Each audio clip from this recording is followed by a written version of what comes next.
How do you end up with the guy who is the most important figure in your life from a professional standpoint? Rollie Massimino, the legendary coach at Villanova, won the national championship in 1985. How'd you get connected with Rollie?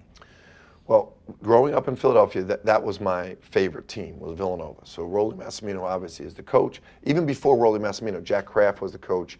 They were my favorite team. Chris Ford, Tom Inglesby were my favorite players. I went to their basketball camp. And then Rollie became the head coach, so he's my idol because he's the coach of Villanova. Then I start coaching, and in the summers, when you're a Division III assistant coach, you don't get paid in the summers, and you still have to go out and recruit. So the way you recruit is you go work at basketball camps and you look at the players at the camps.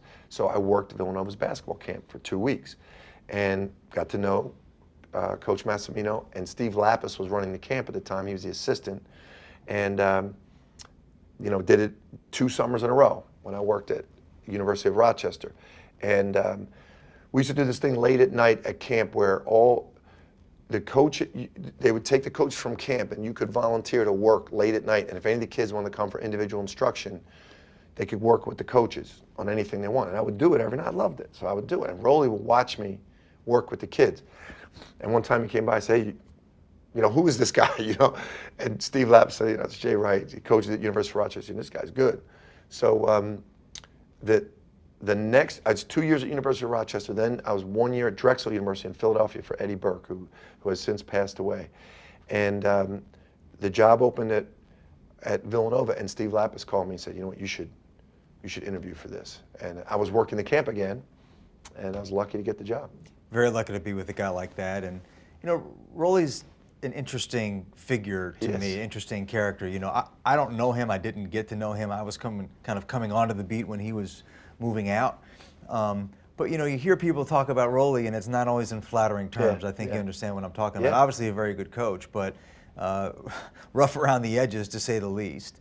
Not necessarily a hail fellow, well met, and could grate on people. This is sort of second, third hand. Right. Did not have a great departure from Villanova. Certainly had a very messy departure from UNLV. Right. You're obviously very close with him, have great affection for him. So what's maybe the most misunderstood thing about him? Or maybe is that really what he's like? What you see is what you get.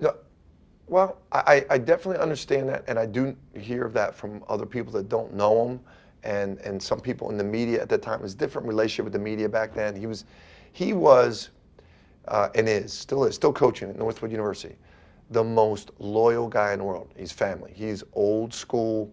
He was like the Godfather. If you worked for him or played for him or were connected to him in any way, he would do anything for you.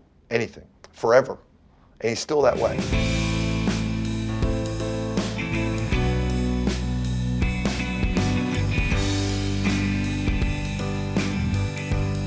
If you were part of his family and he thought you weren't respectful of that family, then he would let you know if he thought you crossed him. So a lot of times with the media, if he wouldn't care if somebody would say something about his coaching, but if they said something about one of his players or one of his coaches, he was the most loyal guy. He really was like an old school Godfather, and when I was an assistant coach, he got me the mortgage for my first house. He would do anything, and still does. He would do anything for his guys. But if you weren't in the family and you crossed him, he'd let you know.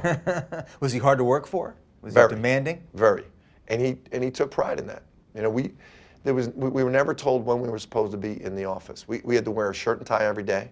If your shoes weren't shined, he would get on you about it. His father was a shoemaker. He'd get on you. You had to be in the office before him. But he never said what time he was coming in. And the guy didn't sleep.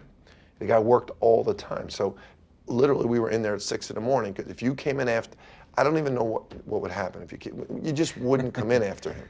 And what are you doing in the office at 6 in the morning anyway? But we would be with him all the time. Right. But it was like a big family. Like we'd always be in his office. We'd be sitting around talking. He'd take phone calls. We'd sit there and have to talk amongst ourselves. We'd plan the practice together. Wherever we went recruiting, everybody would go. We had a big van. The whole staff would go. Wherever we were, you'd have to go to an Italian restaurant. to eat afterwards, which would be till 2 in the morning. And then you'd come home, but he would be in the office at 6:30 in the morning, and you'd have to be in there early. I used to, as a young assistant, I used to like count days when maybe he was going away to recruit or do something out of the area, or he had to do like a media event, where I would count the day where I could sleep when I first started. And he took pride in that, and everybody in the business knew it. They knew, like, if you worked for him. So I worked for him for 7 years. I always say 35. It's dog years. Dog years, Yeah. for sure. Basketball-wise, what's the biggest thing you took away from him? Brilliant mind and brilliant with preparation. Because he had coached so long and he was such a brilliant mind, he shared ideas with his guys. Nobody on the outside, but with his guys, Chuck Daly, Billy Cunningham. So he knew what everybody else was doing. So your preparation was all about him figuring out exactly what the other team was doing, and then how we could confuse them with our matchup zones. It was amazing to watch. I can't do it. You know, I learned that as a young head coach. I just don't have the mind that he does that way.